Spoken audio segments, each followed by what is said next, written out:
வணக்கம் நண்பர்களே. இந்த மழை காலத்தில் போர்வெல் எப்படியெல்லாம் மூடும் அப்படிங்கிறத நம்ம பார்த்துருக்கோம். இப்போ கிட்டத்தட்ட கடைசி 2-3 வீடியோவை நம்ம அதை தான் பார்த்துட்டு வரோம். போர்வெல்ல சைடில் மூடிடுச்சு அப்படின்னா எந்த மாதிரி மூடும், அதை எப்படி இருக்கலாம் அப்படின்னு சொல்லி அடுத்த வீடியோ போடுறோம்னு சொல்லியிருந்தேன். இன்றைக்கி இந்த போர்வெல்ல எந்த மாதிரி பிரச்சனைகள்லாம் வரும் அப்படிங்கிறதையும் பார்த்துக்கோங்க. முதல்ல இந்த போர்வெல் அமைக்கும் போது நம்ம இந்த மழை காலங்கள்னு வந்தனாவே நிறைய பிரச்சனைகளை நம்ம சந்திக்க வேண்டியது இருக்குது. அது எல்லா போர்வெல்லையும் அந்த மாதிரி பிரச்சனைகள்லாம் வரதில்லை. வெகு சில போர்வெல் அதே மாதிரி இந்த வருஷம் இந்த மாதிரி கடுமையான வெள்ளப்பெருக்கு புயல் மழையில் உங்களுக்கு போர்வெல்லாம் சைடில் நிறைய டேமேஜ் ஆகுதுன்னு சொல்லி நம்ம சொல்லியிருந்தோம். அது சில போர்வெல் எந்த மாதிரி மூடும்னு கேட்டிங்கன்னா, அந்த பைப்பு சைடில் இருக்கிறத மூடும் அப்படின்னு சொல்லியிருந்தோம். அது மாதிரி உள்ள மூடும். இப்போ நம்ம பார்க்கக்கூடிய படத்தில் உங்களுக்கு இந்த போர்வெல் நமக்கு அந்த அமைப்பு இப்படி தான் இருக்கும். சில நேரங்களில் இந்த போர்வெல் மண் சைடில் நான் 2 கோடு போட்டிருக்கேன் பார்த்தீங்களா, அந்த மாதிரி அந்த இடங்களில் தண்ணி வரும்போது அந்த வாவுகளில் இருக்கக்கூடிய மண்ணை கொண்டு போடும்போது நம்ம ஒன்றுமே செய்ய முடியாது. அந்த மாதிரி போர்வெல் உங்களுக்கு நிறந்து போகுது அப்படின்னா, நான் முதல்ல போன வீடியோவில் சொன்ன மாதிரி அந்த தண்ணி நம்ம மோட்டரை மழை காலங்கள்லேயும் ஒரு 10 நிமிஷமாவது ரன் பண்ணணும். அப்போ தண்ணி கலங்களாக ரொம்ப உஷாராக இருங்க. அந்த மோட்டரை கொஞ்சம் மேலே ஏந்தி வைக்கணும்னு நம்ம சொல்லியிருந்தோம்.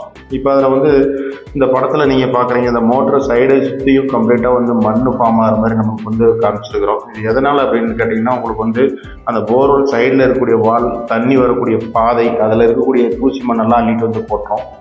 அந்த மாதிரி போடும்போது உங்களுக்கு அந்த மோட்டருடைய சைடெலாம் அந்த மண் பிடிச்சிருச்சு அப்படின்னா நமக்கு அந்த போர்வெல் மாற்றுறதுக்கான வாய்ப்புகள் அதிகம்.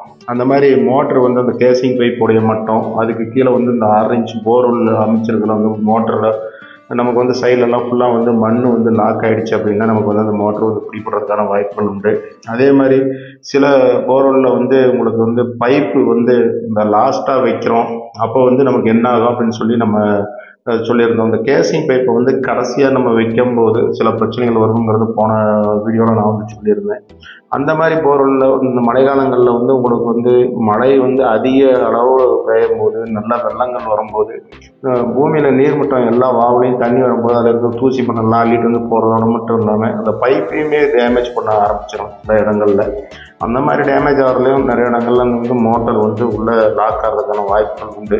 அந்த மாதிரி மோட்டர் லாக் ஆகுது அப்படின்னா நமக்கு இந்த மாதிரி கேசிங் நம்ம அந்த கடைசியை வச்சு ஓட்டுறதுல இதில் ஒரு பெரிய பிரச்சனை என்னன்னு கேட்டிங்கன்னா, அந்த கேசிங் அந்த மழை காலத்தில் இந்த மழை நீருடைய அழுத்தம் தாங்காமல் அது ஒரு சைடாக ஒதுங்கி அந்த சைடு வழியாக மண் உள்ள போர்வெல்ல இறங்கிறதுக்கான வாய்ப்புகள் உண்டு. அதே மாதிரி சில போர்வெல்ல இந்த பைப்புடைய சைடில் மண், அதாவது மழை காலத்தில் நல்லா வெள்ளப்பெருக்க காலத்தில் நம்ம சைடில் இந்த போர்வெல்லை சுற்றி இருக்கக்கூடிய மண்ணை நம்ம சரி வர லாக் பண்ணாமல் அதை விட்டுறது, அந்த கேப்பு விட்டுறது, அந்த மாதிரி பிரச்சனைகளில் இந்த மாதிரி கடுமையான வெள்ள காலத்தில் கண்டிப்பாக அந்த மாதிரி ஒரு பிரச்சனையை நம்ம கண்டிப்பாக சந்திக்க வேண்டியது வரும். அதே மாதிரி ஒரு போர்வெல் மோட்டர் உள்ளே லாக் ஆகுது அப்படின்னா அதனுடைய சிம்டம்ஸ் நம்ம ஆரம்பத்திலே தெரிஞ்சுக்கலாம். நான் சொன்ன மாதிரி இந்த மழை காலங்கள்னால நம்ம மோட்டர் குறைஞ்சபட்சம் ஒரு 10 நிமிஷமாவது இயக்கணும் அப்படின்னு சொல்லி நம்ம நிறையா வீடியோவில் வலியுறுத்தியிருக்கோம். அதே மாதிரி மோட்டரை குறைஞ்சபட்சம் ஒரு போர்வெல்லில் ஒரு 50 அடி உயரமாவது மேலே ஏந்தி வைக்கணும். ஏன்னா அந்த தூசி மண் தண்ணியில் கண்டிப்பாக எல்லா போர்வெல்லையுமே வர செய்யும்.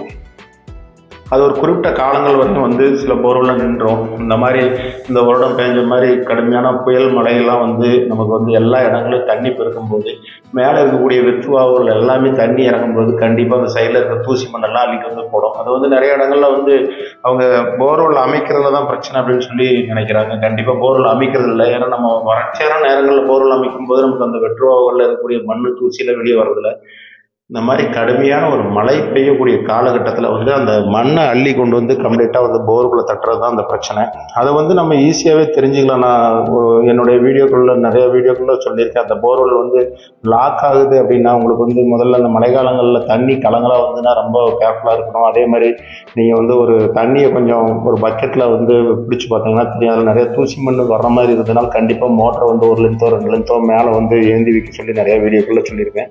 அது மாதிரி நிறைய சிம்டம்ஸ் நமக்கு கண்டிப்பாக தெரியும். நம்ம அந்த போர்வெல்லை கவனிக்காமல் நம்ம அந்த பைப்பில் சைட்லலாம் தண்ணி இறங்க விடுறது தான் பிரச்சனை. இந்த மாதிரி பிரச்சனைகள்லாம் வந்துச்சு அப்படின்னா போர்வெல் மோட்டர் லாக் ஆகிடும்.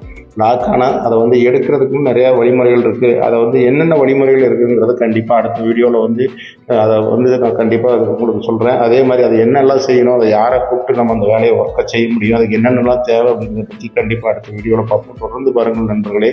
உங்களுக்கான அடுத்த வீடியோவில் கண்டிப்பாக அதுக்கான தகவல் கண்டிப்பாக இருக்கும். நன்றி, வணக்கம்.